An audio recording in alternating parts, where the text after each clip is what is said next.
Ketan, big honour for you to join us. So the big IPCC report, the Intergovernmental Panel on Climate Change, has dropped, and there's been a big build-up to this report. It's a report which sets out the scale of the crisis that humanity is currently in. Could you give a kind of summary to begin with of what the report is telling us? What are the main, for you, the big striking new things that this report is really highlighting? Yeah, this report comes out, once every, I think it was 5 or 6 years. The Intergovernmental Panel on Climate Change has this reporting cycle, and it's quite long. This is not like a sort of annual update, like state of the climate type thing. And the reason this is so long is because there's just so much science behind this. It's really wild the sheer number of hours that have been put into this report. Picking through it, there's just like reams and reams and reams of the latest science in this, and of course, primarily it confirms something that we already knew with a relatively high amount of certainty, which is the connection between burning fossil fuels and adding greenhouse gases into the atmosphere and the physical consequences. That's the planet heating, but of course, it's also the things that lead on from the atmosphere and the oceans getting warmer. So things like worsening heat waves, the sort of circumstances required for bushfires and wildfires to be worse, and because of a bunch of different side effects, I guess, of this phenomenon, things like floods and natural disasters, things like floods and other disasters getting worse. So that's hurricanes, it's storms, it's lightning. It's a really sort of clear confirmation of the link between burning fossil fuels and a lot of those things. And to some degree, that was last decade's debate. The actual science was under a lot of doubt and uncertainty thanks to a concerted campaign last decade. But in 2021, there's a lot more agreement and a lot more certainty and a lot more public acceptance of the science. So it's new in the sense that it adds basically about 6 to 7 years worth of scientific advancements to more strongly solidify something that we already knew with a relative amount of certainty. So it's pretty important, I think, first of all, to recognize just the sheer quantity of science that's behind this. The other thing that strikes me from this report is that it sort of shows that our options are narrowing to some degree. And it's to do with the physical nature of the problem that we're dealing with. Right. So the more we emit, the worse the consequences, the more the warming impacts on us. And so from that simple relationship, this sort of framework of budgets has arisen. So you can basically emit only so much carbon before the planet will warm to a certain amount. And of course, the 2015 Paris Climate Agreement centered around these temperature limits. So 1.5 degrees Celsius of warming was the stretch target, but the core of the agreement was keeping global warming below 2 degrees Celsius. Mm-hmm. And so neither of those things are good. Of course, there should be 0 degrees Celsius of warming. 1.5 degrees is not safe. It's just a sort of midpoint between what we thought was feasible and trying to limit impacts as much as we possibly can. So what the report is telling us is that the window for the stretch target is getting really, really, really small. It's worth noting, of course, that the report only looks at scenarios that have been, selected by people who are trying to think about what society or what politics or what human behavior might do over the next several decades. This is a really big and important question. And my personal question reading the report, or at least as much of it as I've read so far, I think there's 3,495 pages or something like that in the main report. So I haven't quite gotten through it yet. It's basically how are we trying to imagine the future and how are we thinking about the possibilities of the future? Because the headlines that I've seen so far today are also kind of a little bit talking about what's not possible, talking about what we've lost so far, and talking about what we won't be able to do in the future. And I instinctively question that framing because, of course, my interest is in what is possible, what we can do, and everything that we sort of have left to save and protect. So I don't actually have a good answer, unfortunately, quite yet for that second question, because it really comes down to all of the assumptions that are baked into the very heart of this report when it comes to possible futures. So, maybe if you sort of have a peek around my Twitter feed over the next few days, I'll probably have a bit more to say about that. The sort of core point of it all really seems to be the walls kind of closing in on this sort of stretch target, and it's quite concerning. But of course, the authors of the report are also very clear to highlight that every molecule of greenhouse gas that you avoid going into the atmosphere or the oceans is actually helping. It's really protecting human life, and it's protecting animals and biodiversity across the world. So that's something that they really stress as well. But that is not a particularly new finding. This is something that we already knew. So in terms of, we will talk about, avoiding catastrophe, but the original target by 2030 was to limit, as you say, temperature rises globally by 1.5 centigrade above pre-industrial levels. Mm-hmm. If we end up in a situation where it's significantly more than that, what are the kind of outcomes that we should expect within our lifetime? So in my head, I kind of split them into 3 categories. The first is the really sort of obvious immediate impacts, and that's hotter temperatures. So in regions of the world, particularly in summer, but even in winter, there will be temperatures that cause an extremely significant impact to the way we live our lives. So that level of warming results in global temperatures that make some places in the world potentially uninhabitable. And that's a really significant thing. Your listeners may have heard about wet bulb temperatures. Mm-hmm. And this is sort of the theoretical limit, sort of human, it's to do with basically with like physiology, where the amount that we perspire into the air around us helps cool us down. And theoretically, once the temperature rises to a certain degree and the air gets humid enough, we basically stop being able to cool ourselves down through perspiration. And this is the real risk with temperature rises. The second category is sort of flow-on effects. So rising temperatures result in changing conditions for a series of other problems. The one that's always the most on my mind, because I sort of come from Australia, is bushfire, or it's known as wildfires in the US. As temperatures rise, the conditions for bushfires get worse and worse. That's because the fuel for bushfires dries out. So you sort of end up with really dry leaves, and the other consequence, of course, is drought over time. So that means the fuel for bushfires is getting drier and drier as well. And so that has a really, really significant impact in parts of the world that are prone to bushfires. And then the third category in my head is the much more complex, but also very, very worrying series of other types of disasters. So you've got things like floods and hurricanes.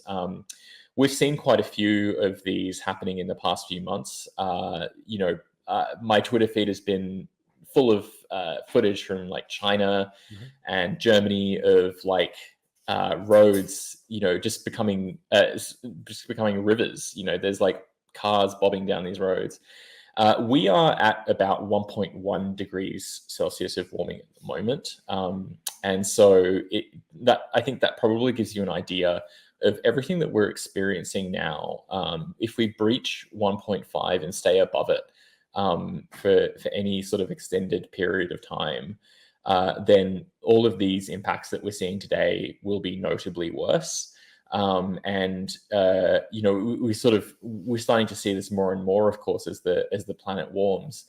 And I think that the connection this time around between to go back to your question, what is the physical experience? What are the sort of consequences to our lives?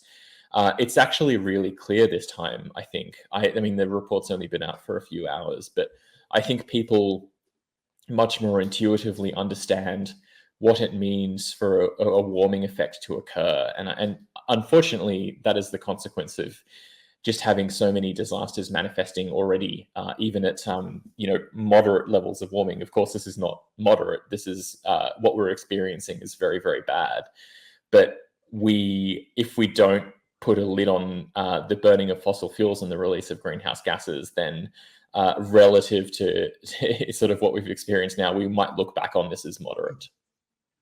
And of course, we've seen over the last, as you say, few days, we've seen the wildfires in Greece, we've seen the floods in China and so on, examples of extreme weather that will become ever more likely and ever more extreme as the climate crisis intensifies.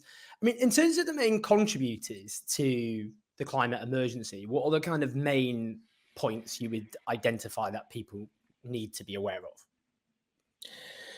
So you can cut this up in a bunch of different ways. You can cut it up by the substance itself. There's many different types of greenhouse gases, but the main one is carbon dioxide. That's the one that sort of gets spewed out if you burn coal, oil, or gas. But another really important one, and this is highlighted in the IPCC's report, is methane. Methane can come from they call it biogenic sources. Basically, it's if you can imagine sort of cows standing in a field farting, that's that's actually a surprisingly large chunk of the addition of methane into the atmosphere. But there's also extractive human caused sources. And it's a funny terminology because, of course, a lot of farming is human caused too. But this generally refers to things like digging up coal or gas. And when you extract fossil fuels from the ground, you actually have methane leakages. When you transport gas specifically, you can also have that substance leaking into the atmosphere during the transportation process. And these two things are really, really significant contributors to the warming of the atmosphere as well. One important thing to note is that with methane, it has a much higher, what's known as a global warming potential. So basically, if you have a ton of methane and you have a ton of carbon dioxide and you put both of them into the atmosphere, the methane will result in a much higher temperature rise relative to that chunk of carbon dioxide. But it also hangs around in the atmosphere for less long, which means if we deal with these methane problems, you actually have positive consequences that we really feel in our lifetimes. This is something that we can really detect and experience, by shutting down fossil fuel extraction projects and by changing the way that agriculture and farming happens to basically reduce these methane emissions down to as close to zero as we can. Fundamentally, it actually has to become an absolute zero eventually. Then while the dangers are higher, the actual benefits of making these changes occur in a much, much shorter time frame compared to, say, carbon dioxide. So I just wanted to highlight that because it's a real focus of the report, and it's something I think that people can really look at and say, well, by changing my diet or by writing a letter to my politician and opposing this particular fossil fuel project, by cutting out those methane emissions, it's a really short-term noticeable thing. It's a good thing. Just to answer your question one other way as well, you can also split it up by sectors. There's many different parts of human society that cause greenhouse gases. The really big one, of course, is the energy sector. So that's, burning stuff to generate electricity, driving your car around, or industry that uses fossil fuels to make products and manufacture other things. So the one thing that I wanted to really highlight with that, and I need to spend a bit more time with the report and get deeper into it, is the power sector specifically and coal power. Coal is really a focus of mine, but it's also just mathematically the sort of tallest domino, I guess, of like the different things. It's really something that I think there's a lot of benefit in thinking about first, because when you shut down coal, the impact on emissions is really, really significant. But of course, there are parts of the world that are still reliant upon coal and even building new coal-fired power stations. So like the methane thing, it's one of those things where you can actually get really significant and immediate rewards by tackling it really soon. Of course, there's many other things like transport emissions from cars, the use of gas in homes, so like your gas stovetop and a gas boiler to heat water or to provide space heating in your home. Like these are really tricky and big challenges. But I just wanted to highlight the coal power thing first because that's something where there's a huge well of potential, and it's actually a really big chunk of emissions for the world as well. Isn't a big problem that the power of fossil fuel giants, their lobbying arms, are so huge? I mean, if you look at the United States, they spend vast sums of money, donations to political parties, campaigns, individual politicians, in Europe and the United States, whether it be their, PR campaigns, ad campaigns. I mean, they spend vast sums of money to essentially game the political system to thwart action to tackle the climate emergency. I mean, a lot of people will look at that and think, well, that's just such a formidable, well-funded power structure. It's actually quite hard to overcome, and it is distorting. Well, it's corroding and undermining democracy in the interests of industries that are literally destroying the planet. Yes, all of that is completely true. It is wildly hard to tackle this because it's not just power; it's incumbency. It's sort of the tendrils have sort of seeped really, really deep into structures. It's not just like if you were to shut down this one body. It's actually it's funny how deep the problem goes, and it sort of becomes institutional in some cases. Obviously, repairing democracy has an immediate impact on helping the emissions reductions or emissions elimination project, simply because what we know with absolute certainty is that there is really, really broad public support, not just for climate action, but for really ambitious, fast climate action, with much deeper and much more consequential changes across society than I think most people are ready to acknowledge. There's this fear that people are against anything that changes their lives or changes the way that they experience, their day to day, and it's just not true. There's really, really strong support. In fact, people are in some ways far more willing to engage in climate action if they feel involved in it. And in fact, people who are skeptical of the whole thing can really change their view if they become directly involved in climate action. That includes the democratic process of having your voice heard and fighting for change. And it really seems to be the only counterbalance to the really scary and really worrying level of power imbalance when it comes to this specific problem. What we've seen, I think, in many different places around the world is that people power, collective action, and just the voices of many people coming together, keen to be directly involved in tackling this challenge, is the only successful counter to the sort of lobbying and corruption that we see. And so I just want to really stress that because it doesn't seem like asking nicely works particularly well. It's something that many people have tried, and it doesn't seem to really turn the dial. But there are many instances where the dial has been turned through activism and action. And I want to give you an example of that. Actually, there's a really good recent one. The case against Shell. Shell offered a sort of net zero climate ambition style plan, and through some of my own work, I work as a sort of consultant and analyst on company pledges and net zero targets and things like that. And I worked on Shell's, and it was really, it's just not a particularly good plan, and they don't plan to change their emissions at all until 2030. And a Dutch court found that they had to. Basically they have to protect human safety through reducing their own emissions by 45% by 2030. And that case was actually brought about by a group of climate activist organizations, of course, themselves driven by supporters and by people getting behind them and helping them along.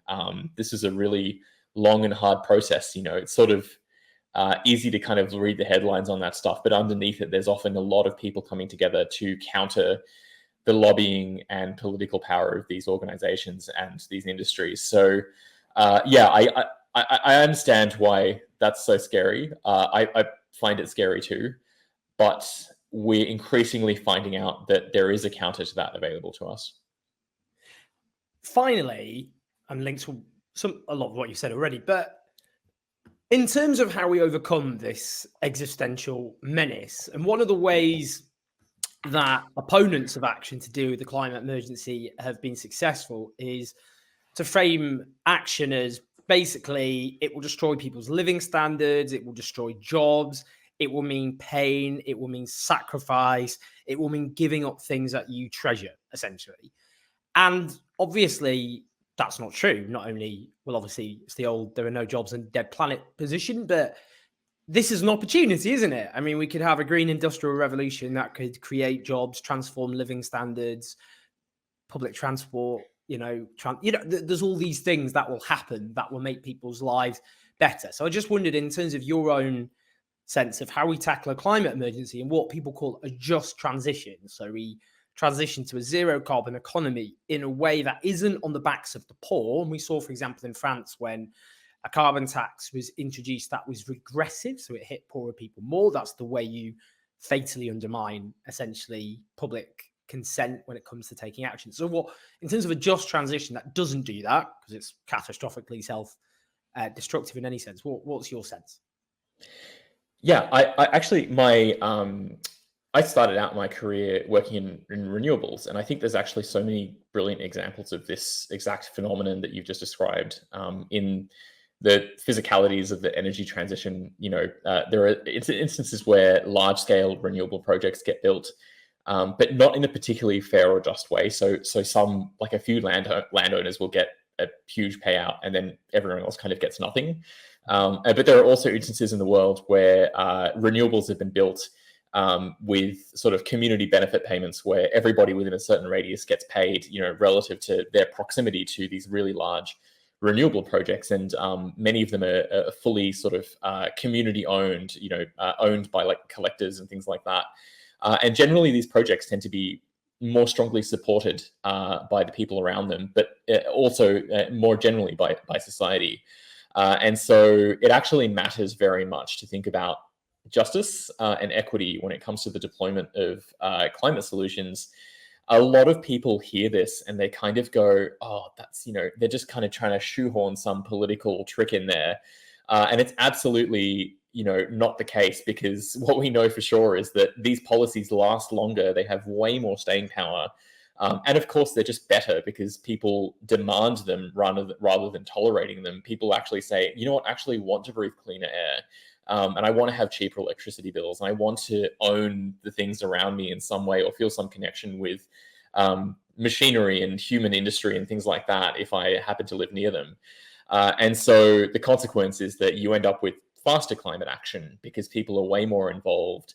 It's way harder to do kind of gross political campaigns like this climate policy is going to destroy your life and make your electricity bills go up, when people realize that you can actually design climate action so that it's something that we really desperately want. Because of course, we live in a time where we're really exposed to a whole bunch of other stresses and problems.